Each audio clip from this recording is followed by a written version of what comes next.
Well, if you've been following the YouTube channel, you know we've been chatting with people we haven't chatted with in quite some time. This guy, it's been years since I have talked with him. 51-year-old Steve Poirier. A lot has changed in his life since he stopped racing back in 2019. He's built his dream home. His business, Foundations Quatre Saisons, which stands for 4 Seasons of Foundations, is doing very, very well. There's one thing, of course, he would like to change. His career win total, if you add up everything from sprints and the trucks and the sportsmen and all that, is 199. So he'd love to get to 200.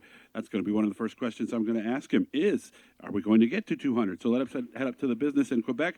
Steve Poirier joins us here. How are you, Steve? I'm really good, and you? Doing very well, very happy at all of that. So business is good. Sounds like your life away from racing is very good right now. Yeah, so I've been really busy. Even so, I stopped running the race cars for a while, but it did give me time with COVID and gave me time to take care of business that is growing. Economy was really good in Quebec, so we took advantage of that. I built a new house, so the last few years they have been crazy over here. That's good to hear. Good crazy, at least, is what I'm hoping. You mentioned to me when we were talking before I hit record that you purposely didn't mention you were retiring. Is there a possibility you may come back? Yeah, I'm still leaving the door open because, like you said, I'm at 199 wins. It's a bit kind of like an unfinished business of being there. And so the last 2 years, I knew I had some other project, and I didn't want it to go back racing without being focused on the racing part. I didn't want it to go back just to ride around. I know it will be tougher if I eventually go back to get back in the mood and be competitive. I really would not want it to go back and just ride in the back. So that's why the longer it gets, the tougher it will be to go back. So there's not a lot of chance of me going back, but I'm still keeping that door open. Like this year, it looked like economy will change quite a bit, and I might have more time.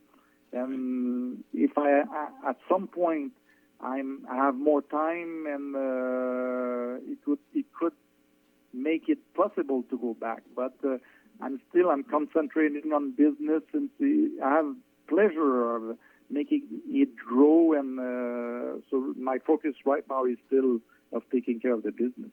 Remember, he is an 8-time Empire Super Sprints champion. He and Mike Woodring at the top. Had to feel great, I would imagine, to see your nephew pick up a championship in the same series that you won in. Oh, yeah, I was really proud of him. He did an incredible job for first time running the full tour. So there was a couple of racetracks he has not seen before, and he's really focused like I was in the past. So he's learning his setups and working every night on a race car, and we knew he had the ability of driving the cars, but that there's quite a bit of involvement with the traveling preparation, and sometimes having to choose your battles. So you run for a championship. Sometimes you might set for a third position and not wreck. Then it's smarter to do that than trying to go for a win and end up upside down. He did a really good job for the last season. No, you're right. You have to know when to race and when to say third place is all I can get tonight. Did you give him advice? Did he rely on you when he went to some of these newer tracks and things like that? Honestly, he was quite a bit on his own. He has my notebook, so sometimes when he had some concerns about technicality on the engine or some different pieces or a little bit about the setup, but most of the time he would learn his own stuff. But look, I have like 10 years of notes in my book, so he's doing a bit like I was doing before, looking at what we did in the past. He still runs the same cars I was running. Okay. And in the past, when he started running the sprint car, he was using a different setup than I was, because he was driving differently. And slowly, it looked like what I was doing is working also for himself, and he's fine-tuning with his own personality. And he's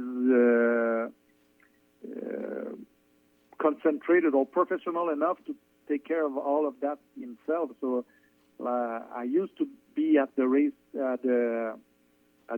shop every night, but now I'm working from home, or I'm at home. So he was. I have to give him a lot of credit, because he was mostly on himself, taking care of all his stuff. Well, how much did you guys race against each other before you left? Did you race against each other a lot? I would say we raced maybe 20, 25 times, I would guess. Beginning when he started, he was only doing like 5, 6 races a year. In 2018, we might have crossed each other a dozen of times. In 19, I raced 2 times. So we raced against each other two times in 19, 2 times in 2020. And after that, I was not there. Would that be something that would motivate? No, it's 19. I skipped a year. So in 19, we raced, let's say, 10, 12 times against each other. But after that, it might be 30, 40 times that we raced together from the beginning. Is that part of what motivates you to maybe get back to now race against him as a champion? Honestly, I would say no. I had some motivation in the past, trying to beat someone or trying to compete against anybody. At some point, Mark Smith was coming here and said, okay, I wanted to defend the ESS against them at some point, with Chuck Ebing, Jason Barney, Friesen that was running with us, trying to find a motivation to be better. But let's see, he's my family now, so that I find hardly a motivation of trying to go back, trying beating him. He has a good mood, a good vibes on his way. So right now, it's not the perfect way of me wanting to go back.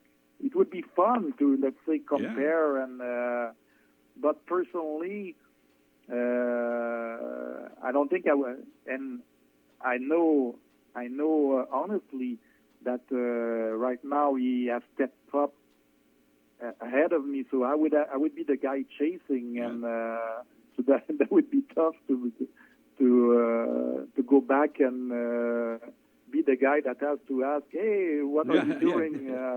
I need to go a bit faster if I want to follow you. Yeah, the roles would be considerably reversed in a situation like that. So I'm going to let you go. I know you've got a lot of work to do. I'll keep in touch, and hopefully I'll hear some news about maybe you getting back into a race suit sometime soon. But please say hi to everybody for me. I wish you all the best, and I appreciate all your help over the years and all your time that you gave me for the media. I really do appreciate that, Steve. Thank you very much for your time today. I appreciate it.